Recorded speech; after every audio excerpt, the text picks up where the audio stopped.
Welcome friends.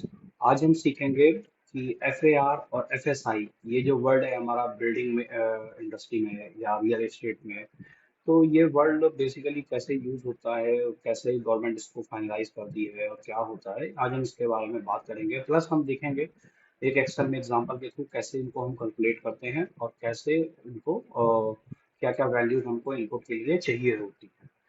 So without delay, we starting.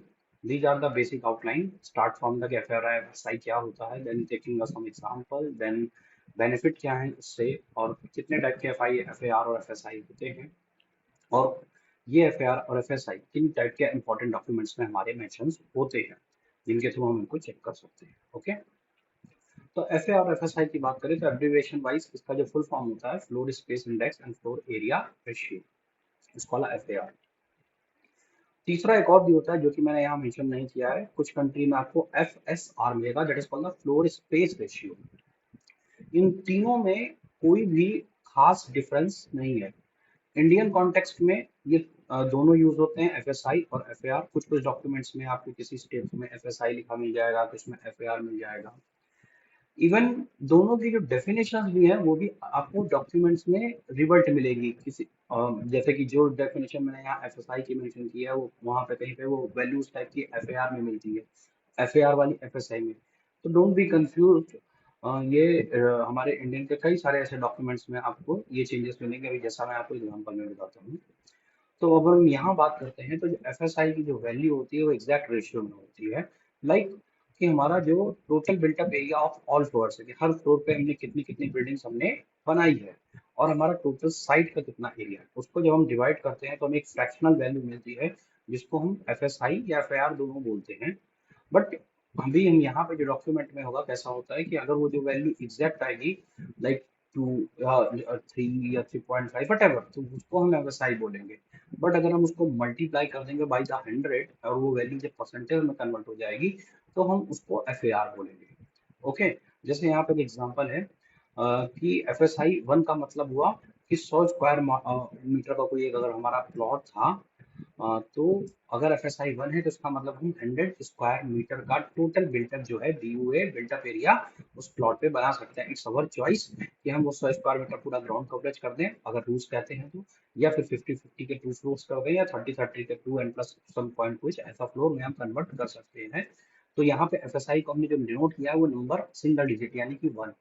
तो generally FSI हमेशा 2 digit में ही होता है, 1 और 1 to 20 के बीच में ही जनरली हमारा यहाँ पे दिखेगा आपको। बट यही एफएसआई जब हम 1 को हम एफएआर में कन्वर्ट करके लिखते हैं तो वी जस्ट मल्टीप्लाई बाई 100। तो इसका मतलब ये हुआ कि अगर कोई भी वैल्यू मतलब साइट एरिया 100 स्क्वायर मीटर था मान लीजिए, तो हमने उसका 100% यानी 100% यूज किया, तो एफएआर कितना हो गया 100। और अगर एफएसआई की बात करें तो वो वैल्यू होगी 1। तो ये एक लिखने का बस डिफरेंस है, बाकी दोनों का जो मीनिंग है और दोनों का जो मतलब है वो सेम है। तो अगर इस तरीके से लिखा है तो दैट इज FSI द 1, और अगर इट्स लाइक लिखा है कि 100%, अगर 3 डिजिट में इस तरीके से परसेंटेज में वैल्यू है तो इट्स FAR। तो कुछ इस तरीके से ये होता है, और दोनों को कैलकुलेट करने का जो तरीका है वो सेम है कि हम टोटल बिल्टअप एरिया जितने भी ऑल फ्लोर का होता है उनको कंबाइन करके जोड़ते हैं, उनको डिवाइड कर देते हैं हमारे साइट के बाउंड्री के एरिया से। तो जो हमारी वैल्यूज आती है वो एफएसआई होती है, अगर हम उसको मल्टीप्लाई बाई 100 कर देंगे तो वो यहाँ पे एफएआर होगी। अगेन कुछ डॉक्यूमेंट्स में आपको ऐसा भी लिखा मिलेगा FAR 1 और FSI 100। So don't be confuse, ऐसा रिवर्ट मैंने बहुत डॉक्यूमेंट्स में देखा है, चेक किया है। तो किसी किसी में उन्हें, बिकॉज यहाँ रेशियो की बात हो रही है, तो रेशियो हमेशा एग्जैक्ट फ्रैक्शनल वैल्यू में होता है ना कि परसेंटेज में। बट मैंने कुछ जो डॉक्यूमेंट जो मैंने रिफर किए हैं उसमें FAR जो है वो इस तरीके से मेंशन है। तो अगेन बार बार कहूंगा कि आप प्लीज कंफ्यूज मत हो, दोनों की चीजें सेम है, प्रोसेस सेम है। बस आपको ये पता होना चाहिए कि अगर ये लिखा है और इसे लिखा है तो दोनों का मीनिंग एक है जनरली। ठीक है, तो अब इसके बाद हम आगे चलते हैं। जैसे यहाँ पे एक और एग्जांपल दिया गया कि कोई पीस ऑफ लैंड है 100 स्क्वायर मीटर का और उस पर FSI 2 है, तो यानी कि हम जो टोटल बिल्टअप कंसीडर कर सकते हैं वो हमारी वैल्यू होगी 100 × 2 यानी कि 200 स्क्वायर मीटर का हम बिल्टअप क्रिएट कर सकते हैं। लेकिन अगर हम यही FSI को हम FAR में कन्वर्ट करते हैं तो यानी कि क्या हुआ, FSI 2 गुना, यानी कि जितना साइड एरिया उसका 2 गुना। तो 2 गुना मतलब 200%, 200% जो है हम अगर 100 से मल्टीप्लाई कर देंगे तो होगा कि हम अपने जो भी साइड एरिया उसका 200% टाइम जो है वो हम अपना बिल्टअप एरिया क्रिएट कर सकते हैं। तो यहाँ पे वो सेम चीज इस तरीके से लिखी हुई है, 2 को मल्टीप्लाई बाई 100 करती है, बट यहाँ पे हम उसका परसेंटेज मेंशन किया हुआ। ओके, सो अब हम इसको एक नए और एग्जांपल के थ्रू देखते हैं। बिल्टअप कवर एरिया यहाँ पे लिखा है ना, this this is mention by 25, 50, 100%। तो ये बेसिकली ग्राउंड कवरेज को शो कर रहा है। और ये देख सकते हैं एफ और एफ एस आई। अब यहीं पे ही देखिए जस्ट अगेन इमेज में यहाँ एफ जो है वो 0.25, 0.5, 1, 1.5 एंड 2 को मेंशन किया गया है, but F S I percentage में लिखा है। ओके, तो दोनों मैंने अलग अलग डॉक्यूमेंट से लिया, तो आप समझ सकते हैं कि दोनों चीजें सेम है, बट कहीं कहीं पे हमारा एफ इस तरीके से लिखा होता है परसेंटेज में, कहीं पे पॉइंट्स में, बट दोनों का मीनिंग सब कुछ सेम है। ओके, तो अब यहाँ पे उन्होंने किसी तरीके से मेंशन किया है कि कोई एक साइट है, उसका एफ 0.25 है, 25%। तो हमने 25% एक स्क्वायर ब्रॉड में कॉर्नर मतलब उन्होंने एक मेंशन किया हुआ है। लेकिन अगर हम ग्राउंड कवरेज 50% की बात करें तो पॉसिबल ही नहीं है, क्योंकि हमने उतना एरिया कवर करने के लिए ऊपर से अलाउड ही नहीं है। हम केवल 25% कर सकते हैं। तो 50% के केस में नॉट पॉसिबल, सेम 100% के लिए नॉट पॉसिबल ग्राउंड कवरेज। यहाँ पे बात ग्राउंड कवरेज की हुई है। अब बात आती है 0.5, यानी कि आपके पास जितना भी साइट एरिया है आप उसका हाफ ही बिल्टअप जो है वो क्रिएट कर सकते हैं। तो आप यहाँ देख सकते हैं कि उन्होंने क्या किया है कि 25 के यानी 2 फ्लोर्स क्रिएट किए हैं, और यहाँ पे 1। तो इससे हमारा क्या होता है, बिल्डिंग की डेंसिटी को लेकर के फर्क पड़ता है कि अगर एफ जो है हमारा बढ़ रहा है तो उसमें हम बिल्डिंग की हाइट को वर्टिकली जा सकते हैं। ओके, एंड अगर हमारा एफ कम है तो हम उसको जो है साइड पर हम देखेंगे तो वो डेंस कम होगा। ओके, तो बेसिकली ये इसीलिए होता है कि हम जो डेंसिटी है उसको हम वर्टिकली ट्रांसफर कर सकते हैं बिल्डिंग में। अब ये दूसरा एग्जांपल उसी में सेम कि अगर 50% है तो हमने अपनी जो साइड का है lump sum 50% of the ground coverage cover कर सकते हैं, तो वो एक फ्लोर में भी एडजस्ट होगा। सेम अगर 100% कर रहे हैं तो लमसम देख सकते हैं हमारे 3 फ्लोर्स में ये कन्वर्ट हो रहा है। 50% पार्ट यूज करते हैं तो 2 फ्लोर, और एक सेम पूरी ग्राउंड कवरेज पे रखते हैं तो that is a 1। Okay, then same like and 1.5 करते हैं तो हम 150% यानी कि नंबर ऑफ फ्लोर में उन्हें कन्वर्ट किया उस तरीके से। एंड 50% ग्राउंड कवरेज करते हैं तो उस तरीके से, और अगर हम 1.5 गुना मतलब एक ground cover full and half जो है वो यूज कर सकते हैं। ओके, तो सेम लाइक एंड 100। लेकिन ये जस्ट एग्जांपल है, जब हम रियलिटी की बात करते हैं तो ग्राउंड कवरेज में हमारे सेटबैक और there are so many condition, और इवन इट डिपेंड्स अपॉन हमारी जो रोड की विड्थ होती है उस सब पे भी ये चीजें मैटर करती हैं। This is just for an example कि हमारा इससे हम बिल्डिंग की हाइट को कितना ले सकते हैं, वो भी हमारा एफ और उन सब चीज़ों पे ही डिसाइडेड होता है, प्लस बहुत सारी चीज़ें नॉर्म्स और एप्लीकेबल भी होते हैं।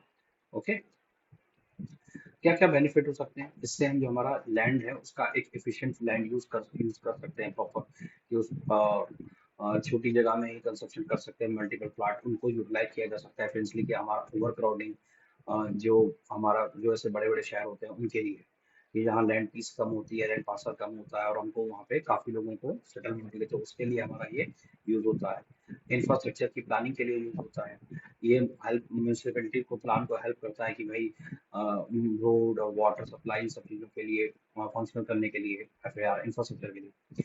देन हाउसिंग को लेकर के, लेकिन जितनी एफ एस आई ज़्यादा होगा उतना ही ज़्यादा हाउसिंग यूनिट जो है हम अर्बन एरिया में क्रिएट कर सकते हैं, हाउसिंग शॉर्टेज को खत्म किया जा सकता है। इवन हम ग्रीन बिल्डिंग को भी इसके थ्रू प्रमोट करते हैं। ओके, आगे मैं बताऊंगा कि क्यों। इसमें हम जनरली अगर कोई भी बिल्डर या फिर चीज़ें ग्रीन बिल्डिंग या ऐसे प्रोजेक्ट्स करता है तो हम उनको एज इंसेंटिव अफेयर्स के थ्रू वो जो है इस टेक्नोलॉजी को जो है वो प्रमोट करते हैं। रेगुलेशन ऑफ कंस्ट्रक्शन, तो इसके थ्रू हम एक एक जैसा कंस्ट्रक्शन जो है वो हम अप्लीकेबल कर पाते हैं। जैसे कि किसी भी जगह पे वी हैव फिक्स्ड भैया इतना एफ फिक्स्ड है, तो हमारा ये होगा कि हर जो बिल्डिंग की जो डायमेंशन होगी वो सब सेम लेवल पे कंस्ट्रक्शन होगी।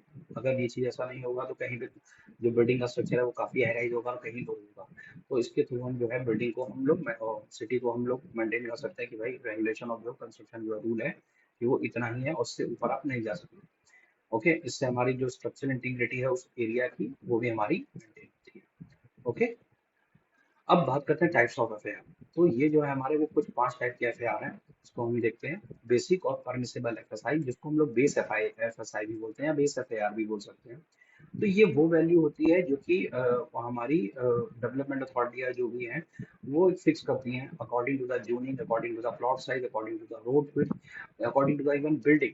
अभी हम अभी आगे देखेंगे टाइप ऑफ बिल्डिंग या टाइप ऑफ प्रोजेक्ट बेसिस पे भी है कि भाई अगर रेजिडेंशियल है तो इतना आपको एफआर मिलेगा, या कमर्शियल इंडस्ट्रियल है तो उसको हम लोग बेस एफएसआई बोलते हैं कि इतना हमको ऑलरेडी वहाँ पे डेवलपमेंट अथॉरिटी अलाउड करती है without any payment. Okay, that is important कि बिना कोई एक्स्ट्रा फीस चार्ज किए जो आपको प्रोवाइड करती है, that is the base FSI.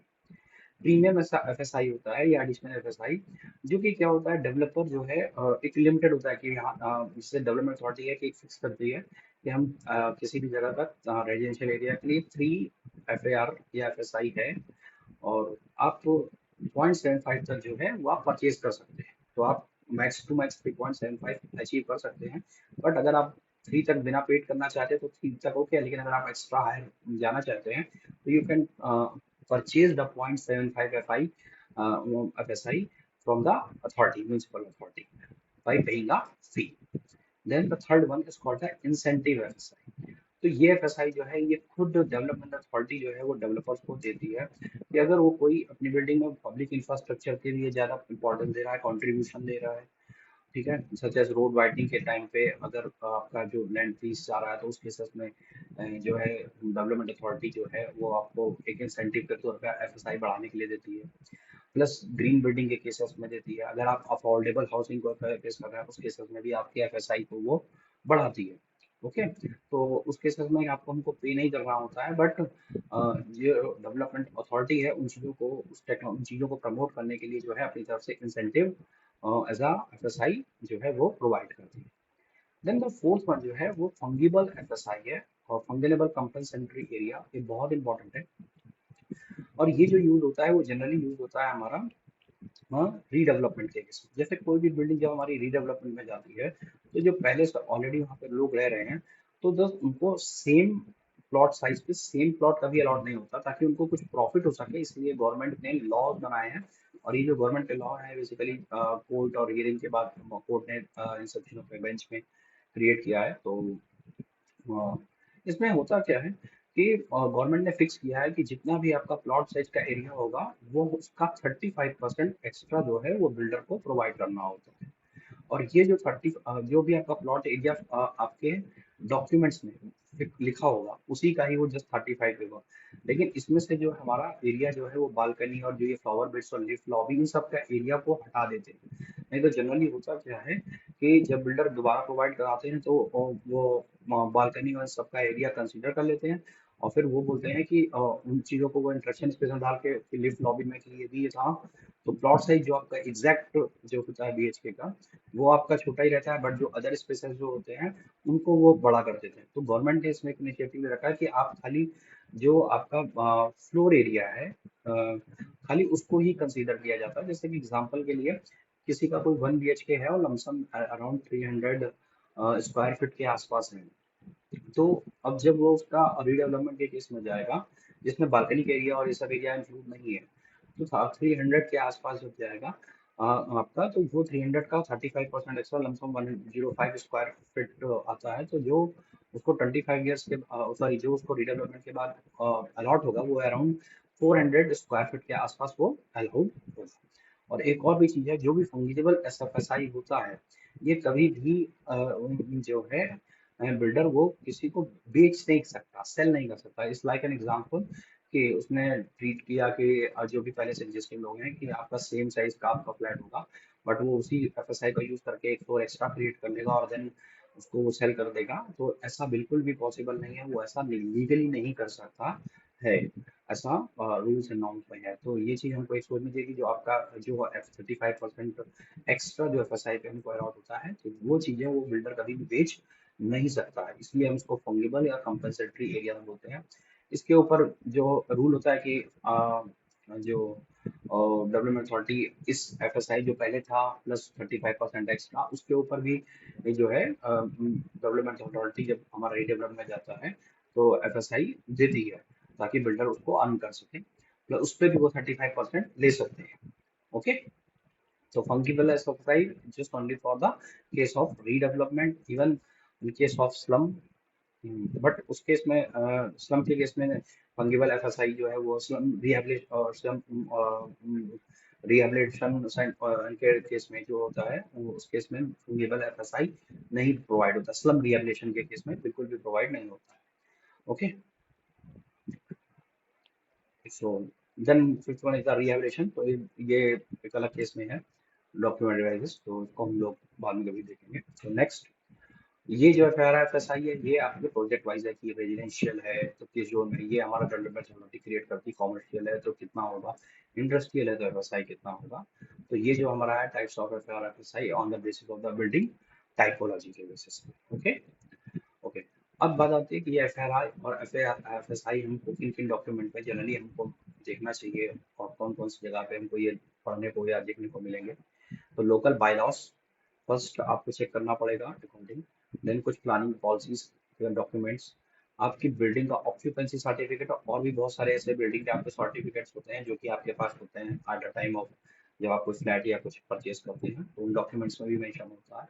Then UDCPR, unified development control and promotion regulation, तो ये कोड जो है ये आपको हर जगह लगभग आपकी जो सिटी का होगा उसमें से आपको देखना पड़ेगा। समटाइम्स कुछ केसेस में आपको NBC के में भी मेंशन है। Then urban regional development plan formulation and implementation guide book में भी आपको इसके कुछ पॉइंट्स मिल सकते हैं। कुछ लीगल डॉक्यूमेंट और जो आजकल केस चल रहे हैं उनके जो डिसीजन होते हैं उनकी कॉपी को भी आप रेफरेंस एज यूज किया जा सकता है। प्लस जो आपके ट्रांसफर डेवलपमेंट राइट TDR की कॉपी होती है उसमें वो सारी चीजें मेंशन होती हैं, TDR। तो कुछ इतने डॉक्यूमेंट्स को हम जो है रिफर कर सकते हैं। तो अब हम जो है देखते हैं ये चीजें एक्सेल में कि जो मैंने टूल क्रिएट किया है कि आपको ये कैसे कैलकुलेट किया जा सकता है। ओके, तो हम इसको यहाँ पे भी स्टार्ट करते हैं। ओके, तो यहाँ पे मैंने एक टेबल प्रॉपर क्रिएट किया गया है, इसका लिंक्ड टेबल। तो आपको जस्ट कुछ वैल्यूज यहाँ पे जो आपको पता है वो फिल करनी है, देन आफ्टर दैट सब चीजें वो बाय डिफॉल्ट कर देगा। तो यहाँ पे हम floor area ratio and floor space index calculate करेंगे। तो इसमें जो फर्स्ट टेबल आपको पहले इसको फिल करना है। अगर आपकी कोई भी मान मैंने यहाँ एग्जांपल लिया 10th फ्लोर या 11th फ्लोर, यहाँ नहीं लिखा मैंने, तो आपके हर फ्लोर पे लमसम लमसम कितना एरिया आपका बिल्टअप है वो आपको यहाँ पे मेंशन करना है। तो मैंने यहाँ पे एक फ्लोर का अल्टरनेट 1000 1010 ऐसे करके लिया है। तो अराउंड हमको जो है वो 12,060 के आसपास, 12,060 के आसपास जो हमारा बिल्टअप एरिया आ रहा है। तो इसको आपको फिल करना है। बाय डिफॉल्ट यहाँ पे ऑलरेडी फॉर्मूला रखा है, अगर आपसे इससे ज्यादा हाई राइज बिल्डिंग है तो you just can add extra one row. तो इसके बाद फिर आपको यहाँ पे आपका साइट एरिया जो है वो आपको ऐड करना है। तो मैंने यहाँ साइट एरिया लमसम 3600 लिया है, तो 1000 पे लगभग 3 गुना ज्यादा एरिया लगभग मैंने यहाँ पे लिया है। तो उस हिसाब से जैसे ही हमने इसको क्लिक किया तो हमारा जो फ्लोर एरिया रेशियो आया 3.35 और 335 in case of percentage floor space index. यहाँ मैंने जस्ट आपके लिए अपोजिट लिख दिया है, रेशियो इधर और स्पेस इंडेक्स इधर।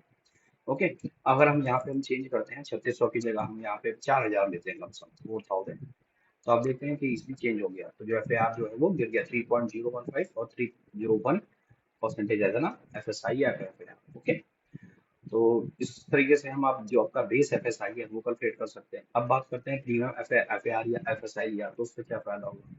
तो अब हम प्रीमियम या परचेज FAR जो है मान लीजिए इसी वैल्यू में हम देखते हैं कि हमारा प्लॉट एरिया था, टोटल बिल्टअप एरिया हमको 12,000 है, तो हम कितना और बढ़ा सकते हैं। तो परचेज FAR जैसे हम लेते हैं यहाँ पे एग्जाम्पल 0.75। ओके, तो जैसे ही क्लिक करते हैं तो ये हमको टोटली बता देगा कि हमारा टोटल बिल्टअप एरिया कितना होगा। ओके, एडिशनल बिल्टअप एरिया हमको कितना मिलेगा। ओके, ओके, तो हमको जो एडिशनल बिल्टअप एरिया मिला वो 3000 मिला। उसके बाद हमारा जो टोटल बिल्टअप एरिया हो गया वो 15,060, जबकि अभी हमारा कंस्ट्रक्शन है 12,060, तो हम कुछ लमसम 3,000 के आसपास जो है वो प्रीमियम और यूज कर सकते हैं। The same concept for the using for the incentive, मान लेते हैं उतना हमको 0.5 FAR या FSI जो है हमको वो मिला, तो सेम 2000 एक्स्ट्रा पर फ्लोर 14,060। ओके, तो कुछ इस तरीके से ये कैलकुलेटर जो है हमारा टेबल टूल काम करता है। अब यहाँ पे मैंने जो है फंगिबल FAR के लिए भी लिखा है, तो हमने यहाँ पे 35% जो है फिक्स कर रखा है। आप यहाँ चेंज करेंगे तो चेंज हो भी सकता है। तो यहाँ पे हम देख सकते हैं हम 35 जैसे ही हम यहाँ पे फिल किया ऑलरेडी, जीरो करता हूँ। तो जैसे ही जीरो करता हूँ आप देखते हैं वैल्यू चेंज हो जाएगी। जीरो कर दिया तो दैट सम सेम है, टोटल बिल्टअप 12,000 तो and the FAR is the same 3.015। लेकिन अगर हम कहते हैं कि अगर मान लीजिए हमको 35% जो है वो हमको एक्स्ट्रा चाहिए, तो उस केस में जब 35 एक्स्ट्रा चाहिए तो उसके बाद हमारा जो एफएआर बनता है इंक्लूडिंग बेस एफएआर मिला करके वो 4.07 बनता है। ओके। ओके, इसके बाद फिर हम प्रीमियम प्लस जो भी हमारे मिलती वो हमारे ऐड होंगे। तो कुछ इस तरीके से आप करेंगे तो हमको टोटल बिल्टअप एरिया 16,000 के आसपास मिलता है, जबकि यहाँ पे भी 12,000 ही कंस्ट्रक्शन है, तो आप 4,000 के आसपास जो है वो बढ़ा सकते हैं। ओके। ओके, तो कुछ इस तरीके से, और ये 4,221 आपको बेस वालों को ही देना पड़ेगा। इसके बाद फिर अदर जो प्रोसीजर है। अब यहाँ पे जो मैंने दो अलग अलग आपको दिया है कि total F A R F S I, जब हम फंगीबल की कंडीशन नहीं ले रहे हैं तो वो आराम से आसपास 4.65 के आसपास आता है। लेकिन अगर हम फंगीबल की कंडीशन को ऐड कर रहे हैं सेम सिनारियो में, तो हमारा जो वैल्यूज आ रही है वो 5.32 के आसपास एफ ए आर की आ रही है। It's too much precise. तो अगर हम इसको परसेंटेज में कन्वर्ट करते हैं तो दैट इज कम्स अंडर 426% और दिस कम अराउंड 532%। ओके। सो कुछ इस तरीके से हम इस एक्सेल में टूल की वजह से एफएआर को इजीली समझ सकते हैं। Okay. So I hope so आपको ये टॉपिक पसंद आया होगा। आपको अगर कोई डाउट है, कोई क्लैरिटी चाहिए, तो या फिर मैंने किसी चीज़ पे आपको कॉन्फ्लिक्ट है, तो you can just do the comment in my video comment section. Surely I will reply as soon as possible. And if you want this presentation, I will provide a drive link through my video description. You can easily access it. And for the Excel table, I will provide freely to you. So you just check my video description. I will provide a drive link so you can download it freely. Okay. So if you want um, video on any topic relevant with building construction or building industry, so you just put the comment in any video. So only when you make a video on that topic. Thank you so much. Please like my video and subscribe my channel.